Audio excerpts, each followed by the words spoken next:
regards to present taxation system in India. Okay, so first of all, tax.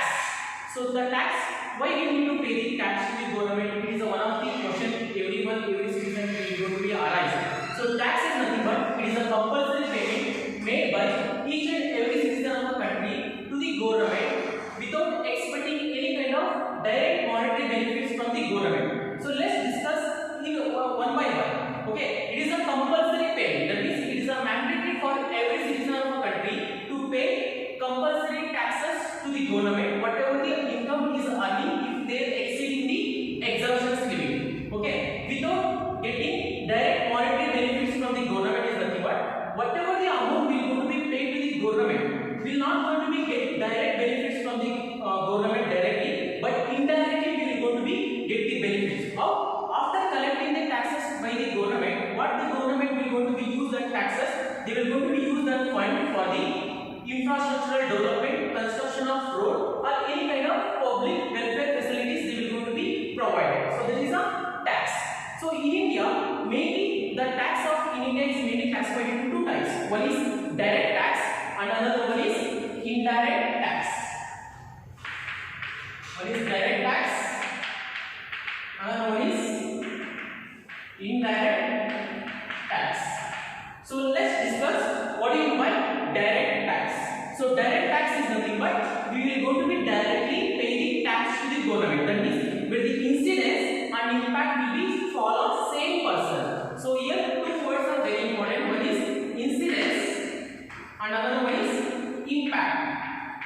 So incidence is nothing but responsibility which the citizen of the country need to pay the tax to the government. That is called as the incidence. So impact is nothing but ultimate burden of the tax.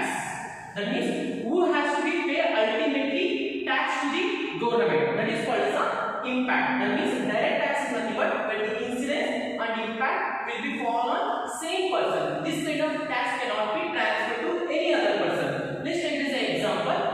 Like income tax, corporate tax, wealth tax, gift tax, all are come under the direct tax only. That means whatever the individual will go to be all the income, they have to be paid directly that tax to the government. So that is called as a direct tax. But indirect tax, as the name itself says that indirect. So let's take this as an example. So indirect tax is nothing but when the incidence and impact fall on different persons. So I already told incidence is nothing but responsibility, impact is nothing but ultimate burden. So which both are fall on different person. Let's take it as an example. In a country, if a manufacturer producing a product, so at the time of manufacturing a product, we will going to be pay lot of taxes to the government, either excise duty, VAT, anything. So already on behalf of customer before purchasing that product, the manufacturer already paid that tax to the government. But ultimately manufacturer will going to be collect that taxes from the customer. How? When that product has been produced to the market, when the customer has purchasing that product, we all are observed that. So when you are purchasing the product, they will go to write MRP within a bracket inclusive of all taxes.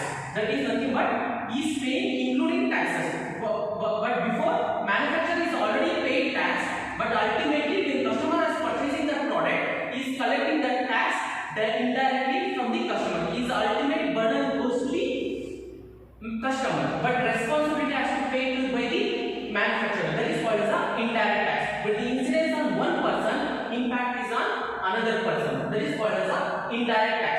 There are too many indirect taxes is there, like excise duty. Excise duty will go to be paid at the time of manufacturing. VAT, value added tax will go to be paid at the time of intra-state transportation of any kind of goods and services. CST, central sales tax will go to be paid. Any kind of goods and services will go to be transportation has been taken place from one state to another state will go to be paid CST, and customs duty will go to be paid at the time of import of goods and export of goods. But on July, these are there are 16 different types of taxes will be there. So because of these 16 types of taxes, so ultimately the burden will go to be paid by the customer. Because of this, there are number of cascading effecting of tax will be there.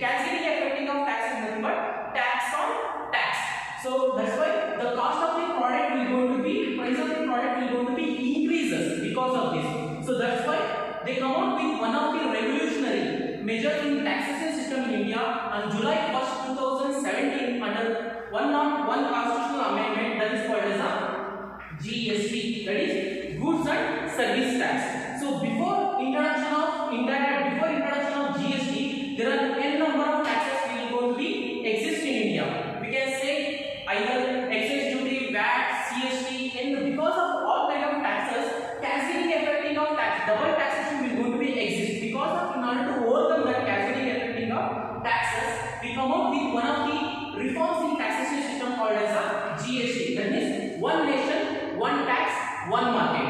Wherever you stay, wherever your business is established, will going to be applicable entire one tax for the entire nation. That is the concept of GST. So let's discuss in detail what are all direct tax, what do you mean by indirect tax. In direct tax, one of the main important concepts is called as a income tax.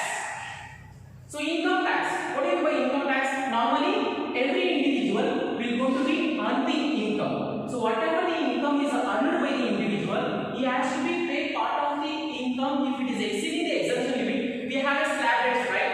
So we up to 2,50,000 in India. If you are a citizen of the country below 60 years, you have to be, if your income is exceeding 2,50,000, you have to be responsible to pay the tax to the government. Like 2,50,000 to 5 lakh 5%, 5 lakh to 10 lakh 20%, and 20 lakh above, there will be having a 30% slab rate will be there. So likewise, if your income is exceeding the exemption limit, your responsibility to pay the tax to the government. So that is called as a income tax. So income tax I already told, one kind of direct tax in India.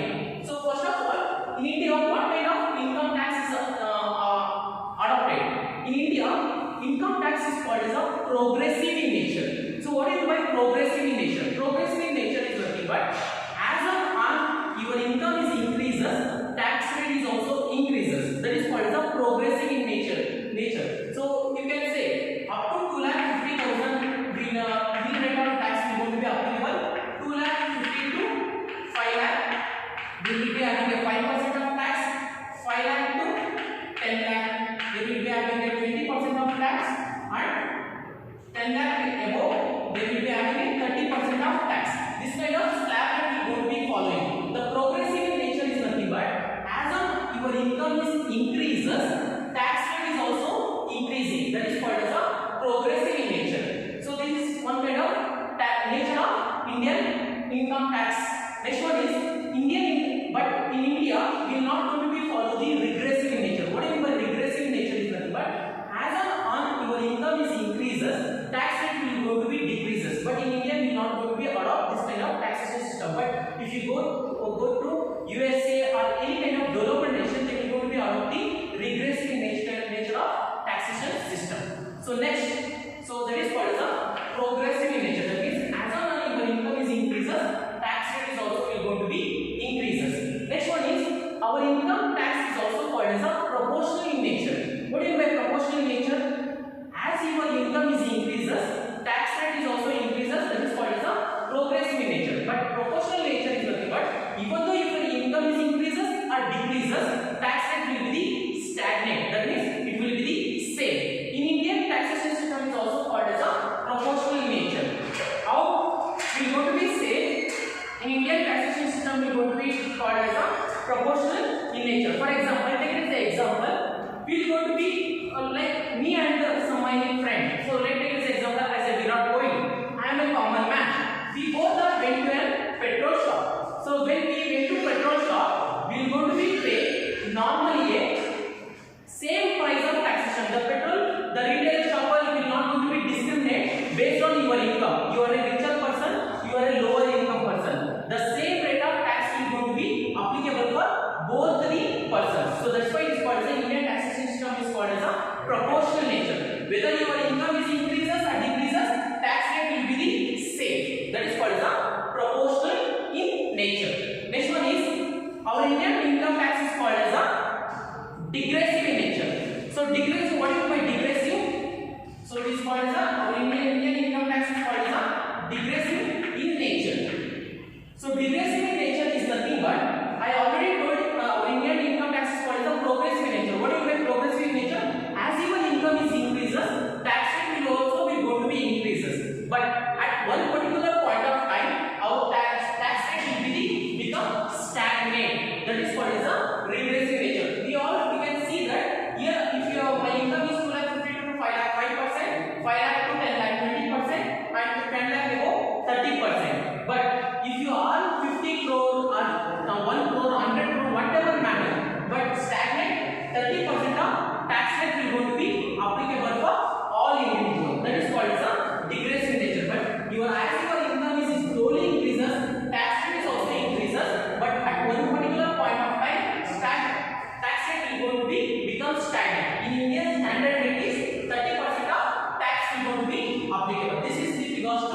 income tax. But along with this, we are going to be pay another two kind of taxes, that is called as a cess as well as surcharge. Let's discuss what do you mean by cess. Another one is surcharge.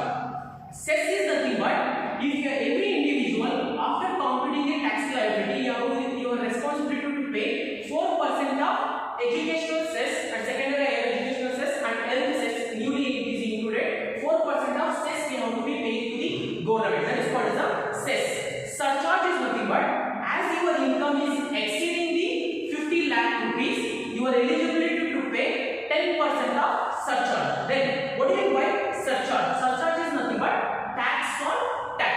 That means, for example, if your income is 5 lakh rupees, so how to compute the 5 lakh rupees? We have already eligible of 2 lakh 50,000 rupees of exemptions. Remaining is 2 lakh 50,000 rupees.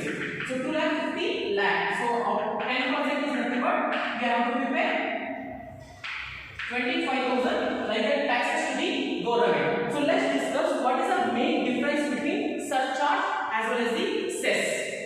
Cess is going to be applicable for both direct tax as indirect tax, but surcharge is going to be applicable only for the direct tax only. Why? Because when surcharge is going to be applicable, if your income is exceeds 50 lakh, then you have to be eligible to pay 10% of tax on tax to the government. But cess will going to be applicable both for direct tax as well as the indirect tax. So whatever the amount will going to be collected by the government through the cess, they can utilize only for particular purpose only. Let's take this example. We have an educational cess, we have an agricultural cess, we have a Swachh Bharat cess. What this name tells that whatever the cess will going to be collected on that name will going to be utilized only for the promotion of or development of that particular sector only. That is what is a cess. But surcharge, whatever the surcharge will going to be collected by the government, that can be utilized for any other purpose. So any other infrastructure or social welfare program or any purpose, they can be utilized that kind of that taxes to the government. This is with regards to cess and surcharge. But in 2014 afterwards, our present government will go to mainly concentrating on cess as well as this surcharge. What is the reason why they are concentrating more, increasing surcharge as well as increasing cess means? Because these both are out of the consolidated fund of India. We have a consolidated fund of India. What do you mean by consolidated fund of India? Means whatever the taxes will going to be collected from the government will going to be put in one account is called as a consolidated fund of India. If you want to take any even 1 rupee from that account, we have to be take the permission from parliamentary members. So we have a like MPs will be there, no? So if we have to be take a vote on accounts, then only we are eligible to the ruling party can be withdraw that amount. But this both cess as well as surcharge will be the out of the consolidated fund of India. That means without taking the permission from the parliament members, we can easily withdraw that amount. We can use the any other purposes. That is one of the main benefit because of that surcharge as well as the cess. So this is with regards to direct tax. So another one kind of direct tax is called as a corporate tax. So let's discuss what do you mean by corporate tax.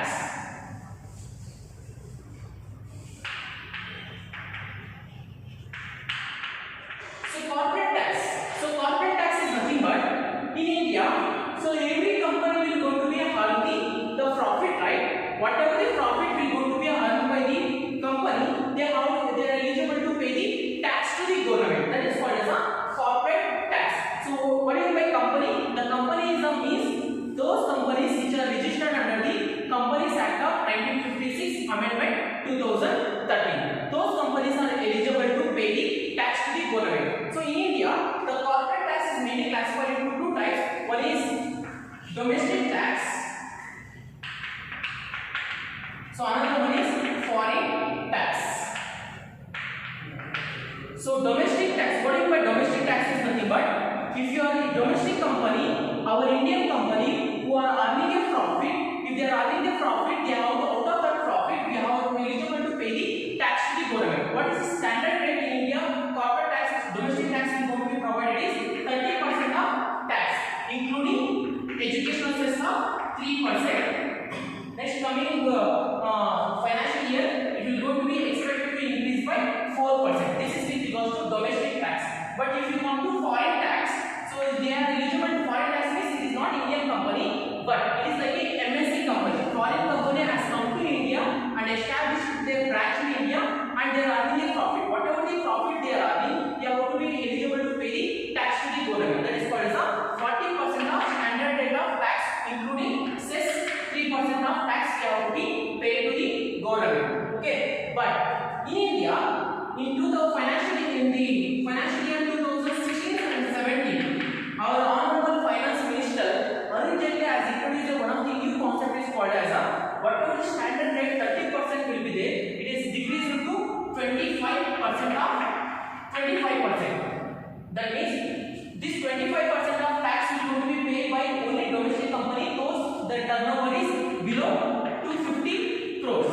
But why it decreased from 30% to 25%? What is the main reason? Because in India most of the companies are MSMEs and we have to be promote MSMEs more. So because in order to promote MSMEs we are going to be create employment opportunities. Whenever the employment opportunities will going to be created, then only our standard of living and per capita income will going to be increases. This is one of the reason. And another reason is nothing but our present government is mainly focusing on Make in India, Stand Up India. So all these schemes in order to promote, we have to be reduce our taxation system. That is called as a corporate tax. That is why we decrease our domestic tax from 30% to 25%. And foreign tax, foreign companies they have to pay 40% of tax.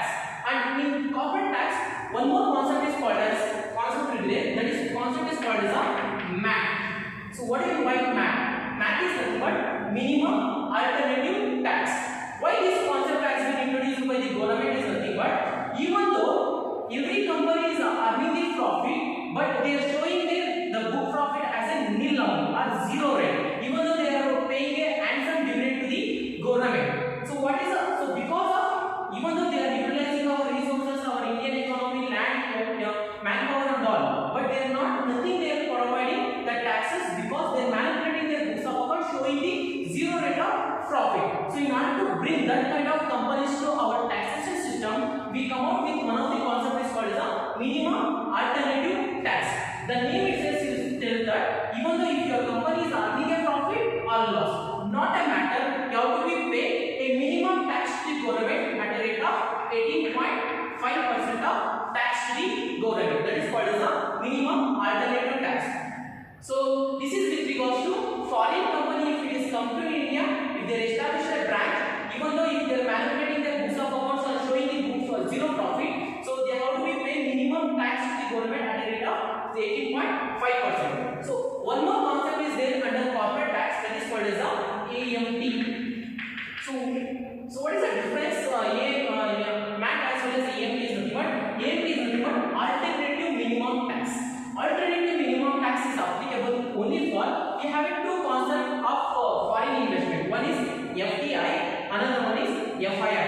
FDI is nothing but foreign direct investment, another one is foreign institutional investors. What is the main difference between these two of them is foreign direct investment is nothing but foreign investors will going to be come to India, they establishing their branch in India and they will going to be established one company. So because it is stable in nature, the investment, whatever they invest, they will going to be create employment opportunities, they will going to be produce products and services, ultimately will going to be contribute for the growth as well as GDP of our country. But if in case of FII, foreign institutional investors is nothing but the investor will not going to come to India, he will going to be stay in their country only, but they will going to be investing stock exchanges like shares, debentures, bonds and securities of a particular company. But it is like a very dangerous to the country. If you bring the investment, but it is one of the dangerous compared to the foreign direct investment. Why? Because if our stock exchanges is performing very well, they will going to be invest more money in our stock exchanges. But if our stock exchanges is not performing very well, at a time they will going to be take back their amount. That is called the foreign institutional investors. It will go foreign institutional investors. There will be word called as a capital flight will going to be happen. That means at a time the investment will going to be come. At a time they will going to be take back. So that's why in day to day we are going to be see the Sensex. Why Sensex has increasing, decreasing? Because of this foreign institutional investors. So because of this foreign institutional investors, they are investing their amount in stock exchanges. They are earning the profit, but in previously they are not paying any kind of taxes. So that's why our present previous government has come to one of the concept is called they are utilizing, they are earning the amount in our India. So that's why in order to bring them also, we introduce one of the called as a alternative minimum tax. That means they have to be pay the tax to the government. That is with regards to alternative minimum tax. So these are the important. We have too many direct tax will be there, like wealth tax. Wealth tax is in 2015 they are abolished, and property tax is there, gift tax is there, and number of taxes will be there with regards to direct tax. Let's discuss indirect tax. So what do you mean by indirect tax? I already explained. Indirect tax is nothing but when the incidence on one person and impact is on another person. Incidence means, for example, I already told if a manufacturer is producing a product, he already pays the tax to the government, but indirectly he is going to be collect the tax from the customer when he is purchasing that product. That is called as a indirect tax. So before introduction of GST, there are number of taxes will going to be existed, like central CST, VAT, excise duty, and customs duty. There are number of taxes will going to be exist. So because of this existence of different kinds of taxes, there are always the consumer product will going to be increases. For example, I am producing a product, one product called as a product X. If at the time of producing the product, at the time of manufacturing, we will going to be pay tax called as a excise duty. So this is a one kind of tax.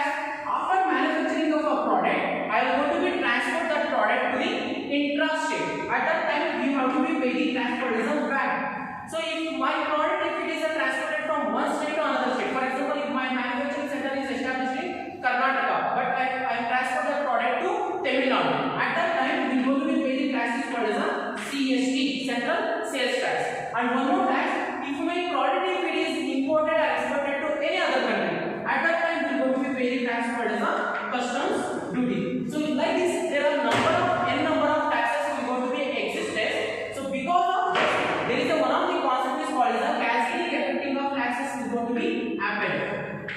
What do you mean by cascading effecting of taxes is nothing but tax on tax.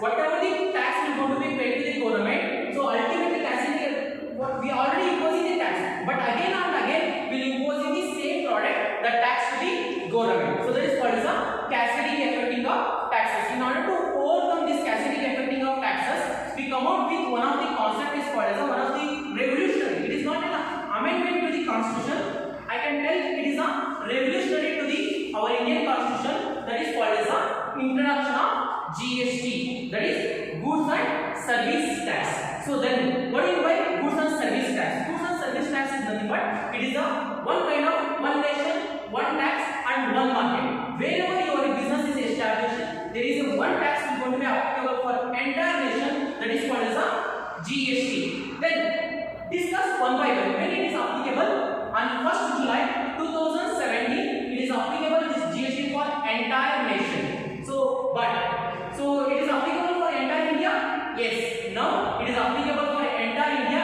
including Jammu and Kashmir. Jammu and Kashmir also passed the bill of GST on 7th July 2017. So because of this, and ultimately this GST is going to be applicable for entire nation. So let's discuss one by one what are the main characteristics or features of GST.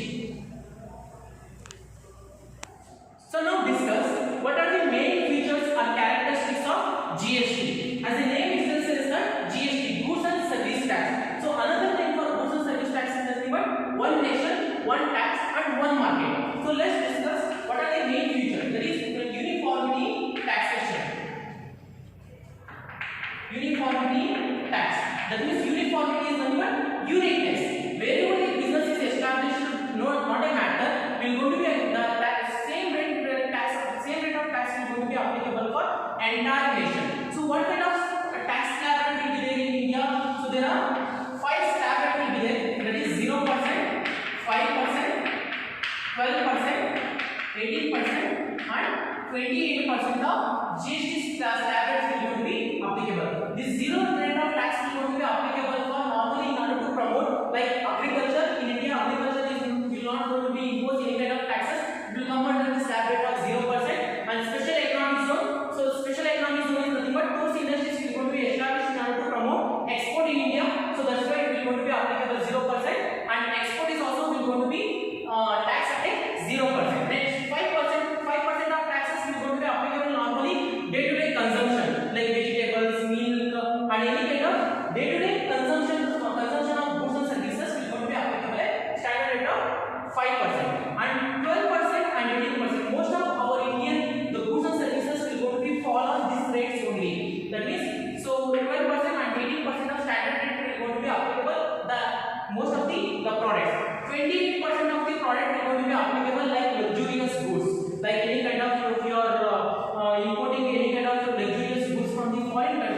and any kind of harmful products like BD, cigarette, or alcohol. So alcohol is not included under GST, but in coming days we have to be seen. This is also come under the GST making. So these are, that means harmful products as well as the luxurious products that are going to be fall under 28%. So these are the slabs. Only this slab will be there? No, another two slabs will be there. That is 3% and one more is 0.5%. 3% of tax will going to be applicable for gold and 0.25% will going to be applicable for semi-finished stones. So these are the slab rates of GST. So next, another important features of GST is it will going to be avoiding the cascading effecting of taxes. So what do you mean by cascading effecting of tax? Cascading effecting of tax is nothing but tax on tax. That means already tax has been imposed on particular product. Again and again we are going to be imposing the same tax on that particular product. What it ultimately becomes, the cost of the price, that means price of the product will going to be increases. When price of the product will going to be increases, ultimately we will going to be bear that burden. Ultimately will going to be burden has to be bear by the customer only. So in order to overcome cascading effecting of tax, we come out with concept is called as a GST. That means one nation, one tax. That means only one kind of standard rate of tax is going to be applicable for entire nation. That is called the cascading effecting of taxes. So next one is GST is one of the feature is cooperative federalism.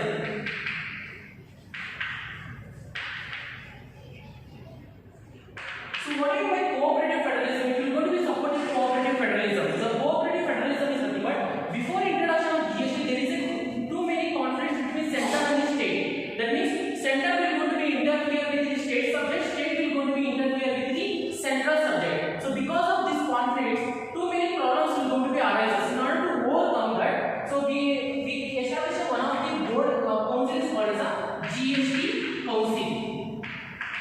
So GST council is one of the best example for cooperative federalism. If any problems or difficulties will going to be arises from center and the state, this GST council will act as a middleman. They will going to be coordinate between center and the state in order to bring good relationship between center and the state. So then discuss what is the main GST, what is the functionality of GST council is nothing but they are going to be take any kind of decisions with regards to GST like fixation of taxes, fixation of input tax rate, and which kind of goods should be excludable, which kind of goods should be includable. Like this, all these decisions will going to be taken by the GST council. Always the chairperson of this GST council will be the present finance minister. Always present finance minister will going to be become the chairperson of this GST council. The present chairperson finance minister is Nirmala Sitharaman, and who are not becoming the member of the GST council is nothing but respective state government finance ministers are eligible to become the member of the GST council. If you want to take any kind of bring new changes in the GST provisions, they have to be take vote on accounts, right? So they have to be take put a vote. If I want to take any kind of amendment in the constitution, so normally, so that's why we will going to be they should have 75% of majority of weightage of votes should be there. How this weightage has been divided is nothing but 1/3 of the vote is weightage will going to be provided to the center, and 2/3 of the weightage of voting should be provided to the state government, because in India is a nearly 29 states will be there, right? So in order to provide more importance to the state government, so that's why they given a more weightages for the central government. So if you want to take any kind of decisions in the government, so both coordination will be there between central and the state. Then only we can get some kind of changes in the GST provisions. So this is with regards to GST council. Next one is, I told it will going to be simplifying the taxes. Simplify the tax system. So what do you mean by simplifying the tax system? I already told it will going to be reducing the tax on tax. Ultimately, if you are overcoming the cascading effecting of tax, it will going to be simplified for the customer. How it will going to be simplified? It will going to be reducing the cost of the product or price of the product. At the same time, there is no mismatch between the tax rates. Before introduction of GST, there are 16 types of different kinds of taxes will be there. Customers has not have a knowledge to what kind of taxes has been imposed by the manufacturer. No, but it is no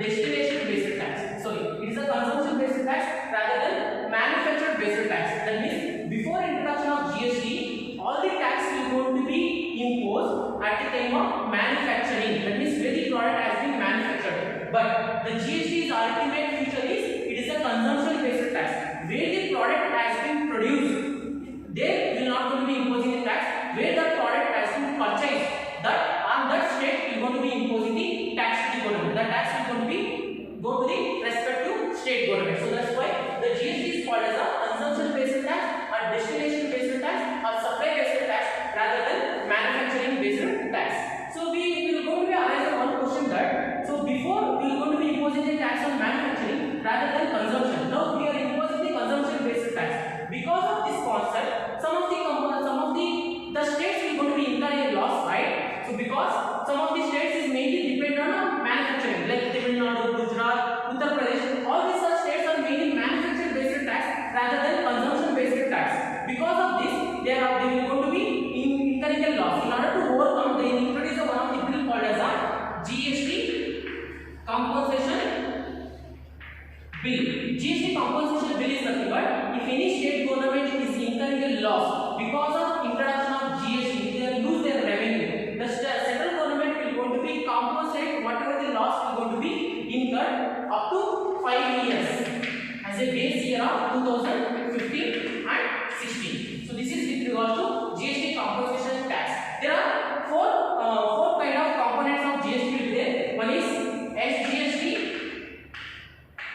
CGST, IGST, and Union Territory GST. So what do you mean by SGST, CGST, IGST, Union Territory GST means if your product, if you are transported or manufactured within a country, they will going to be applicable, or transported within within a state, will going to be imposing a tax called as both CGST and SGST. If a product will going to be transported to the different states, like from manufacturing has been taken place as from Karnataka, but goods has been transported to Tamil Nadu. At that time, we are going to be imposing a tax called as IGST. So next, Union Territory GST is nothing but we know that in India there are seven Union Territories there, but newly amended there are two more Union Territories as added. That is one is Jammu and Kashmir and another one is Ladakh. Okay, so all these Union Territories is nothing but if goods and services has been taken place within the state, we are going to be imposing in the Union Territory, we are going to be imposing the Union Territory state. So these are all